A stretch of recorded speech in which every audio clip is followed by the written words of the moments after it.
Welcome into the Inside Scoop. I'm your host, Josh Newberg, and we are live from Nashville, Tennessee. And we're always live from Nashville, Tennessee.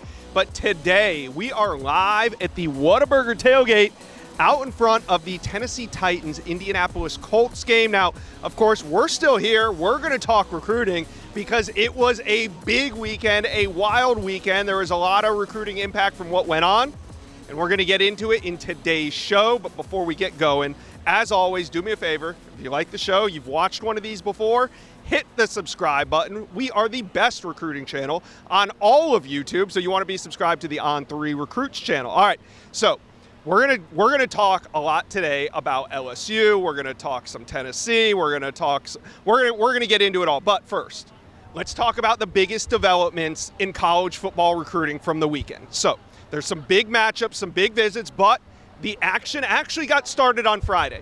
Texas, who has been just annihilating Florida State's commit list, took another. There was already a Myron Charles flip, but on Friday, it was four-star wide receiver Dalen McCutcheon. He's from the state of Texas and originally committed to Florida State over Texas, over USC, over Ohio State. That was before the season started. Actually, Florida State really had a good thing going until the season started, and that's when Texas took advantage. Florida State starts slipping, and Texas takes advantage at positions of need, flipping Myron Charles. There you go. And now Dalen McCutcheon. So another big flip, and maybe Texas and Florida State aren't done, because as you've seen, Justin Wells, who's been on this channel many a time from Inside Texas, tells us that the Longhorns are still recruiting defensive lineman Kevin Wynn, who committed to FSU during the summer, but is from the state of Georgia and has been looking around. All right. What's the next major development?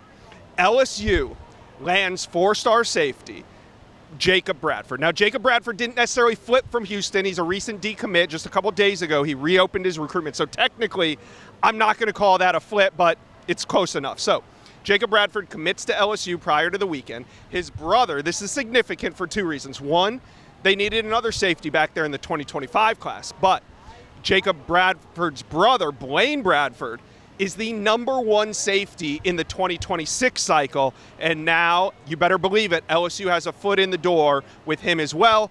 And even so, Steve Wiltfong, just moments after LSU's thrilling victory over Ole Miss, put in a new expert prediction for the Tigers to land Blaine Bradford. So we'll see if they can keep that momentum going. You know what? Let's keep this momentum going with Prize Picks. And this weekend, we got a reboot. Do you guys know what a reboot is? Because I didn't heading into the weekend. Well, what happened was we put that $20 on Jeremiah Smith and Travis Hunter to go over more than on their receiving yards. And, well, Travis Hunter got hurt. So guess what? After the game, this is why I love Prize Picks. They put that $20 back into our account because, hey, it's not fair. Travis Hunter didn't play the second half. Of course he was less than on his receiving yards, but it's okay. We got our money back in our account. We're going to do it again this week. So you guys drop in the comment section, what are we making our picks on this week for Prize Picks? I'm still going Travis Hunter. I always do on the over, and I love Prize Picks. You guys know how to play. You pick more than a player's selected stat line. You go more or less, and that's all you got to do. That's your lineup. Submit it. You can do it in less than 60 seconds, and we can play $5 to earn $50. All you got to do right now, go to prizepicks.com/inside scoop, promo code inside scoop. Put down $5. Whether or not you lose or win, you got $50 in your account after that bet. So go to prizepicks.com/inside scoop, promo code inside scoop, and take advantage. All right, let's keep rolling with the biggest developments of the weekend. Jakeem Stewart, his first official visit. Now, we all know the big news with Jakeem Stewart. He decided to reclassify from 26 to 25. His recruitment is now in a microwave. He has about 10 weeks to decide where he wants to go before the early signing day. And this weekend, his first official visit was to Oregon. And Oregon needed this. They really needed to knock this one out of the park because Oregon, probably sitting on the outside looking in of programs like LSU, USC, and Ohio State, they didn't just need a visit from Jakeem Stewart. They needed a visit like this. We're going to talk about Jakeem Stewart all week on this channel, but just know that was one of the major recruiting developments of the week. Let's stay in Eugene for another major recruiting development, and that was Naeem Offord visiting Oregon and watching the Ducks beat the team that he's committed to.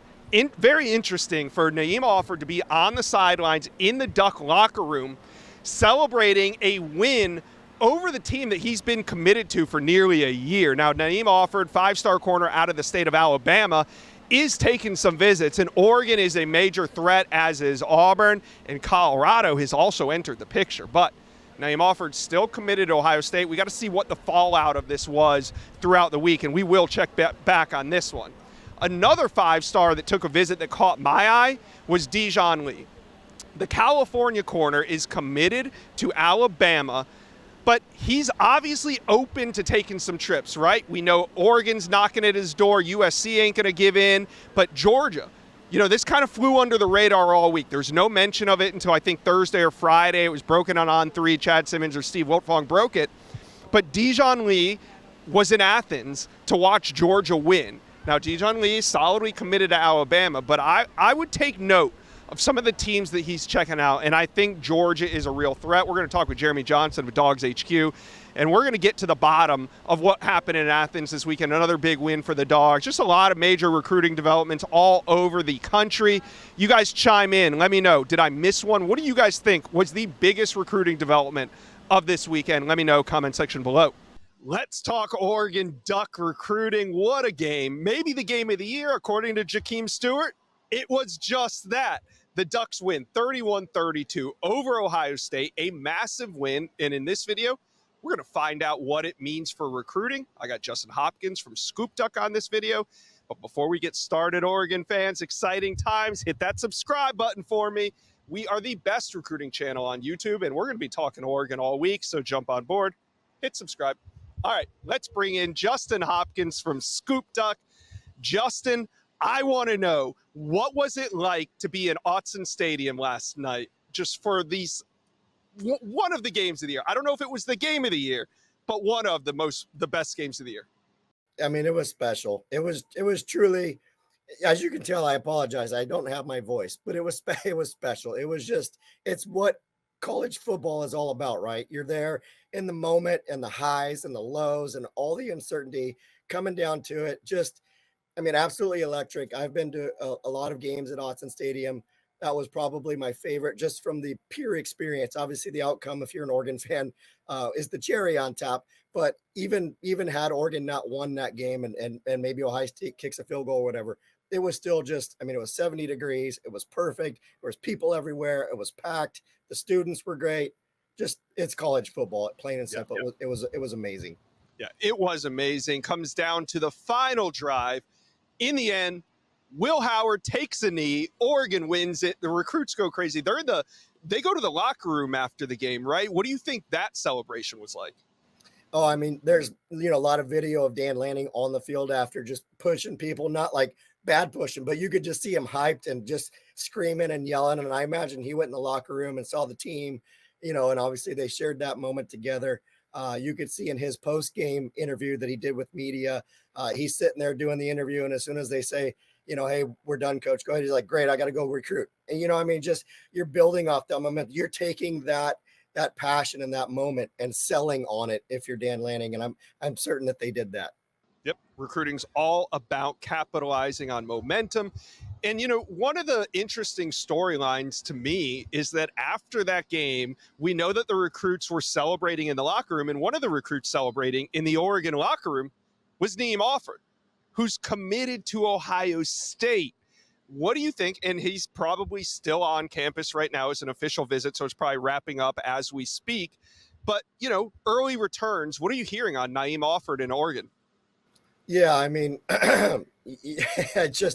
know going into this, I felt that it was, we both felt kind of unique. I guess you could say that an Ohio State commit is coming to watch the team he's committed to compete. Obviously, Oregon come out on top, be able to showcase Autzen Stadium. Early returns there, obviously very positive. I felt like Oregon was a major threat going into this. And I've been doing this for a long time. When you can have recruits there for experiences like this, it pays huge dividends, even more than NIL can encompass. So early returns are great. Oregon's got several of these guys that have given Oregon, I guess you could say, the thumbs up, unreturned. Offered one of them. I'm sure we'll talk about it, but Jakeem Stewart, another one. Dan Lanning, this is going to set them on fire on the recruiting trail. It's about to get hot. Yeah, and we're going to talk about Jakeem Stewart here in a second, but what about these Washington commitments that were on campus? I think there was 3 of them total. Who was the most important? That's tough because Oregon does need more bodies on the offensive line. So Zach Stiskowski, who is an in-state kid committed to Washington, he has added Oregon and Georgia offers in this fall period. So obviously teams are watching him and seeing that there's a good player there. So I think that's one, but also Vander Plug, the tight end. Oregon recruited him in the spring. I just don't think they ever really pushed really hard. Obviously, Lincoln Kier went to K-State. They lose to St. Braham to Tennessee. Kind of circle back on Plug after his senior year. So, both of those guys are very important. Linebacker Coleman Brusa was also on campus. I think, somewhat important there, but I think Vander Plug and Stiskowski are the top two guys as far as those Washington commits. Yeah. All right, let's move on to five-star Jakeem Stewart. He was the number one player in the 2026 class. 2 weeks ago, he reclassifies to the 2025 class. I believe he's number 14 overall right now. And heading into this visit to Oregon, this was his first official visit. He's going to make a decision in about 10 weeks. So this recruitment is going to go into an easy bake oven, and it's going to come out in about 15 minutes with a decision. Jakeem Stewart on campus this weekend. I felt respectfully heading into this weekend that Oregon was probably trailing all three of USC, LSU, and Ohio State. They needed a visit, not just any visit. They needed this type of visit. What do you think about Jakeem Stewart and Oregon moving forward? Legit shot? Absolutely. There's no question. He's already done an interview with our own Steve Wiltfong, and he's also done an interview with our own Scoop Duck owns Max Torres already. The quotes speak for themselves, which you can read obviously on 3 or on Scoop Duck. Glowing remarks, nothing but obviously positives to say about the visit, about Eugene, about the game atmosphere. And I will say this, I remember almost an exact similar recruitment in a guy named Kayvon Thibodeau. Showed up at Oregon. Oregon had that thrilling winner over Washington. Last play of the game, win, storm the field, everything, just pure cinema like it was last night. Oregon was not leading for Kayvon Thibodeau heading into that visit. He obviously committed to Oregon and later reflected on that visit being the key to his recruitment. So I'm with you heading into this weekend. I think Oregon was, if not trailing everybody, at least two of the other teams. They were in no better than third place. I'd be really shocked if they're not in any worse than second right now currently. Amazing weekend, not only for the product on the field, but also recruiting. So Oregon fans, talk to us. How are you feeling on this victory Sunday?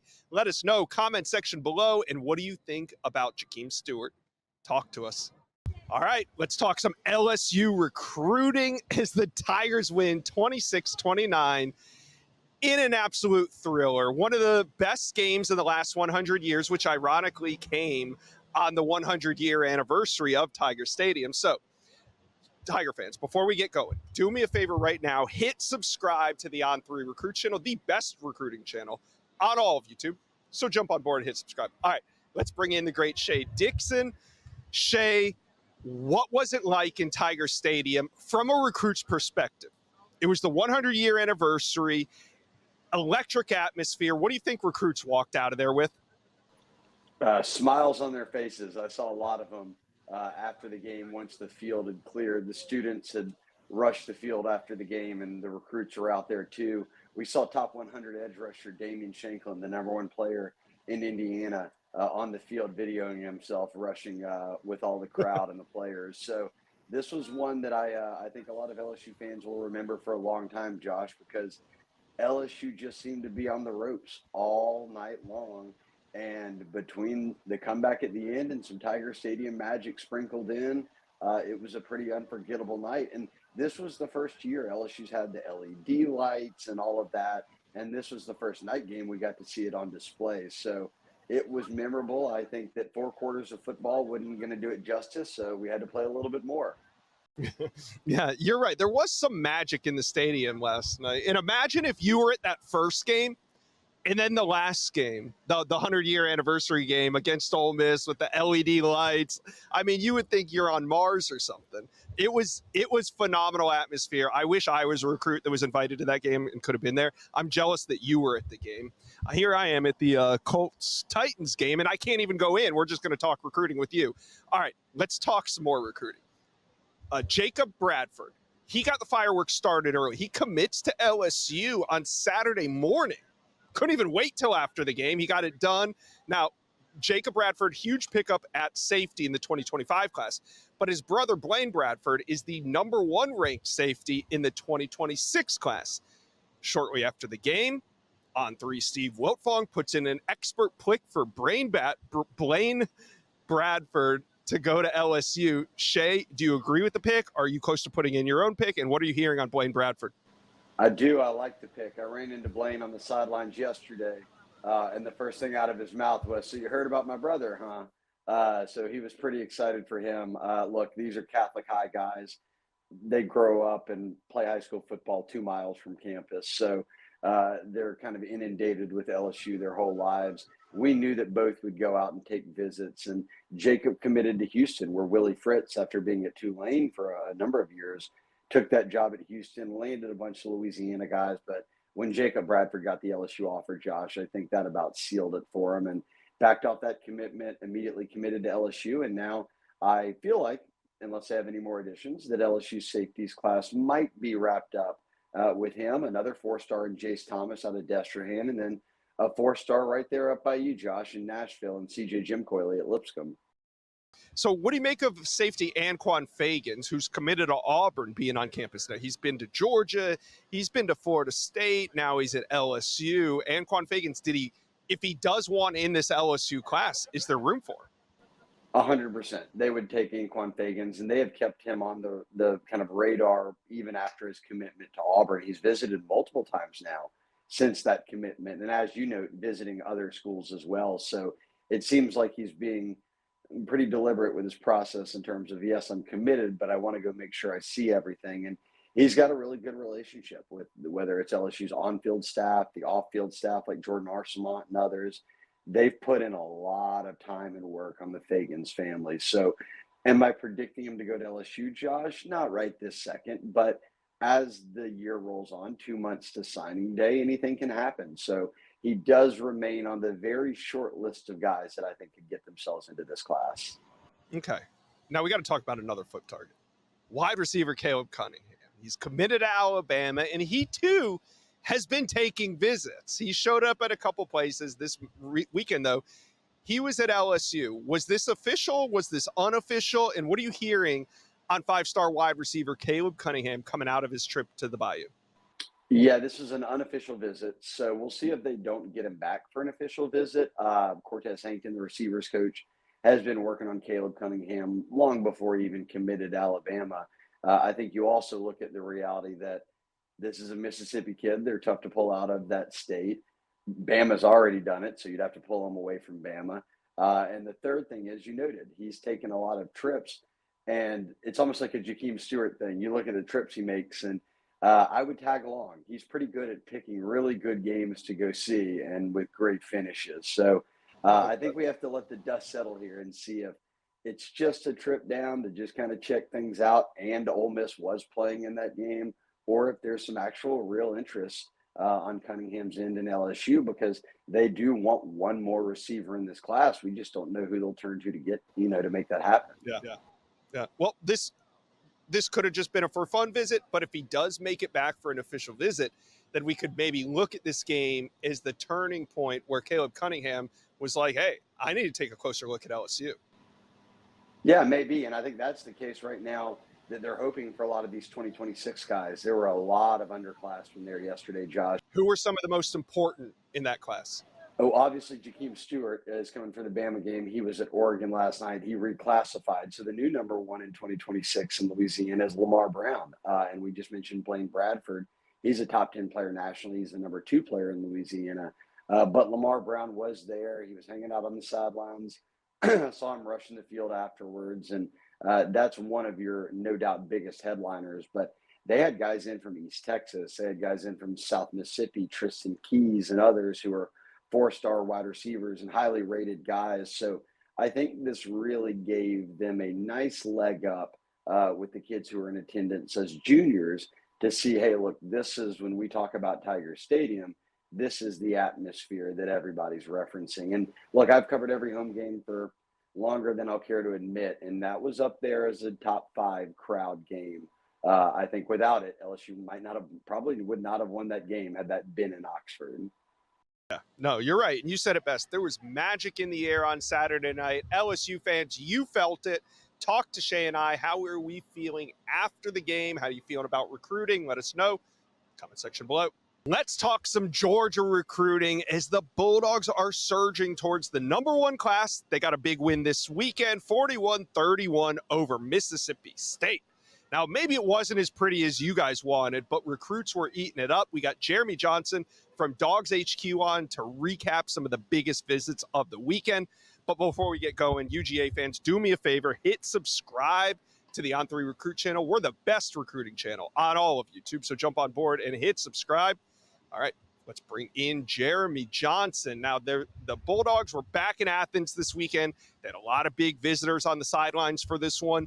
What was the atmosphere like between the hedges?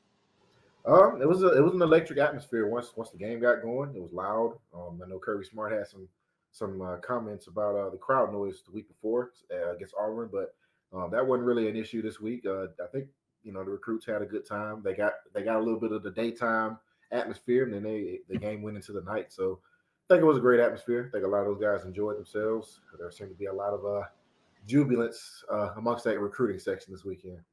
No, I could see that in the photo gallery that you guys posted on Dogs HQ, Jeremy, that you shot.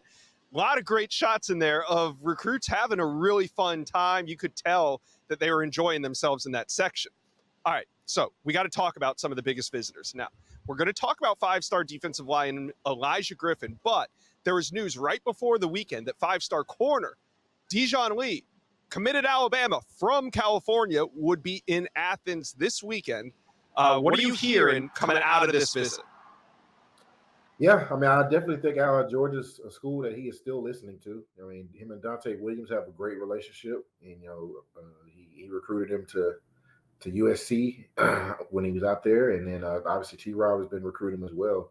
So I think it's a big deal for him to get back on campus. Anytime you get a guy committed to Alabama or committed anywhere that you really value, to get him on campus is huge. That's for now. That I think that Georgia will take that as a win right now, and the visit seemed to go well. He had his teammate Vance Spafford with him, a 2026 receiver. They hung together the entire time. They laughed and joked and did the whole look like they were having a great time thing. And for him making the trip from California for a 4:00 kick on a Saturday that's not a jump, skip, and a hop for him. So the fact that he took the time to do that tells me that he still has some interest in Georgia, and I think we should read it as that. And until this is over, I think we'll continue to read it that way. I think it's one of these recruitments that Georgia's going to probably wait till the end and then try to circle back, see if they can get a late flip on a five-star corner.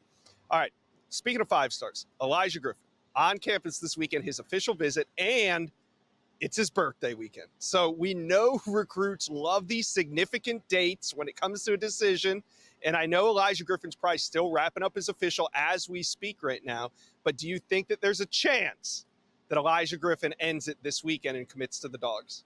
I mean, there's definitely a chance. I mean, I talked to him a couple of weeks ago, and I mean, he was already kind of eyeing, and he'd been hearing the whispers that, oh man, this is all leading up to this big weekend. And he addressed it. He said, if he feels right, then he'll do it, and if he doesn't, I mean, he'll take it up to whenever he wants to. So there's not really a timeline in place yet, but I definitely think this weekend will probably go a long way in whatever happens in his recruitment. I don't know that he has any more visits set. I don't know if he will take any more official visits. So the group he had with him, he had a lot of people with him. He had about 5 or 6 people that appeared to be with him. So I mean, it's there's always a chance with situations like this. And yeah, I think Georgia's still one of the teams to beat. Obviously USC and Miami are in there as well.